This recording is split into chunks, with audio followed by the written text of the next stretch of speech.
আসসালামু আলাইকুম গাইস। আশা করি যারা ভিডিওটা দেখছেন তারা আল্লাহর রহমতে অনেক ভালো এবং সুস্থ আছেন। আপনারা যারা দশম শ্রেণীর রসায়ন বইয়ের খনিজ সম্পদ ধাতু এবং অধাতু অধ্যায়টা পড়েছেন তারা অবশ্যই আকরিক এর ঘনীকরণ এই পাঠটা পড়ে থাকবেন। আকরিকের ঘনীকরণের অনেক পদ্ধতি রয়েছে, তার মধ্যে 4টি পদ্ধতি বইয়ে বর্ণনা করা হয়েছে। সেই পদ্ধতিগুলো হলো হাইড্রোলাইটিক পদ্ধতি, ফেনা ভাসমান পদ্ধতি, চুম্বকীয় পৃথকীকরণ পদ্ধতি এবং রাসায়নিক পদ্ধতি।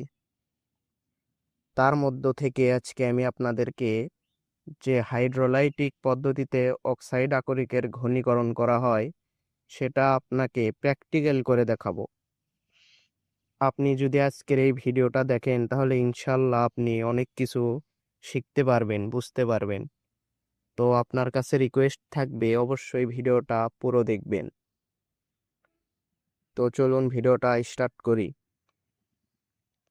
সো ভিউয়ার্স, আপনারা দেখতে পাচ্ছেন আমার সামনে বইয়ের যেরকম বর্ণনা দেওয়া আছে হাইড্রোলাইটিক পদ্ধতির, সেরকম কিন্তু আমি একটা মডেল তৈরি করেছি ওই যে প্লাস্টিকের বোতল ইত্যাদি বাড়িতে থাকা জিনিস দিয়ে।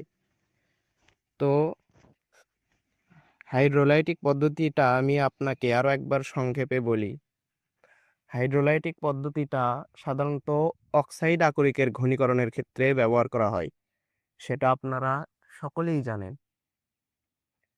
তো অক্সাইড আকরিকের কণাগুলো অনেক ভারী হয় কিন্তু খনিজ মলগুলো হালকা হয়।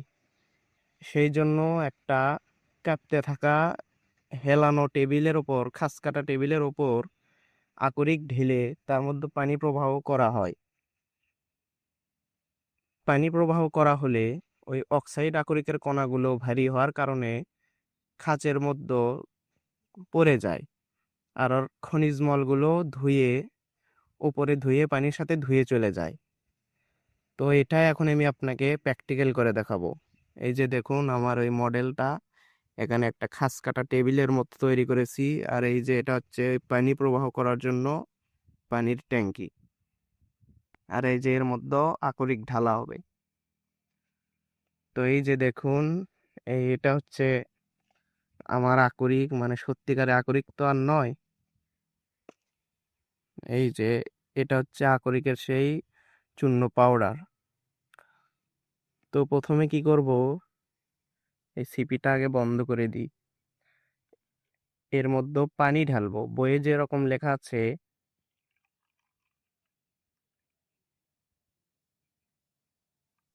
এই যে ট্যাঙ্কের ভিতরে পানি দিয়ে নিলাম।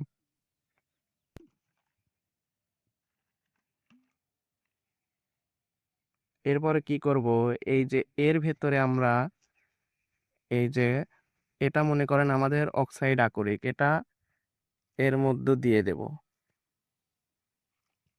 হ্যাঁ, খাস একটা টেবিলের উপরে আকরিক দেওয়া শেষ। এইবার যদি আমি পানি প্রবাহ করি তাহলে আপনারা দেখতে পারবেন কি হয়। এই যে বিসমিল্লাহ বলে পানির প্রবাহ শুরু করে দিলাম। বিসমিল্লাহ।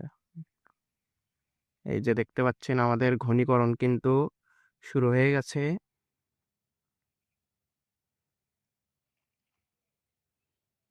এই যে খনিজ মলগুলো ধুয়ে যাচ্ছে দেখছেন। তো এখানে কিন্তু একটা কারণ আছে, সেজন্য এটা এই যে পাত্রে পড়ছে না, এটা ওই পায়ের সাথে বেয়ে বেয়ে নিচে পড়ে যাচ্ছে। আচ্ছা, সমস্যা নাই, আমাদের মূল কাজটা তো হচ্ছে। তো এই যে দেখুন পানি প্রবাহিত হচ্ছে দেখছেন। তো আপনারা এখানে পরিষ্কার দেখতে পাচ্ছেন যে বইয়ে যে রকম বর্ণনা দেওয়া আছে সেই রকমই কিন্তু এখানে কাজ হচ্ছে।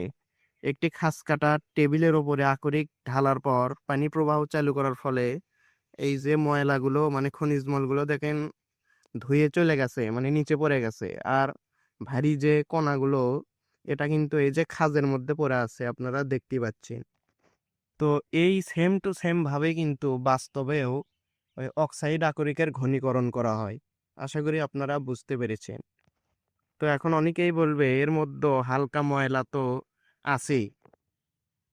বাস্তবে যেই টেবিলগুলো আছে সেগুলোতে কিন্তু ভাইব্রেটর লাগানো হয়, অর্থাৎ টেবিলটা কাঁপে। এখানে আমি ভুলে গেছিলাম, এখানে একটা ডিসি মোটর অ্যাড করলেও চলতো, ভাইব্রেটর লাগালে আরো ভালো হতো। তবে এটা কিন্তু এক্কেবারে কাজ করেছে বইয়ের বর্ণনার মতোই। এর মধ্যেও আকরিক ঢালায় পানি দেওয়ার পর খনিজ মলগুলো দেখুন পড়ে গেছে, আর এই যে আকরিকের যে কণাগুলো সেটা কিন্তু এর মধ্যে আটকে আছে। আর বাস্তবে কিন্তু এটা কোনো আকরিক না, এটা হচ্ছে ধুলা আর হচ্ছে এই যে ইটের গুঁড়োর টুকরো, ঠিক আছে। তো এইভাবেই কিন্তু অক্সাইড আকরিকের ঘনীকরণ করা হয়। আশা করি আপনারা বুঝতে পেরেছেন। তো এই ভিডিওটা যদি আপনাদের ভালো লাগে তাহলে দয়া করে ভিডিওটিতে একটি লাইক দিবেন এবং সাপোর্ট করবেন, চ্যানেলটা সাবস্ক্রাইব করবেন। ধন্যবাদ আপনাকে ভিডিওটি পুরো দেখার জন্য।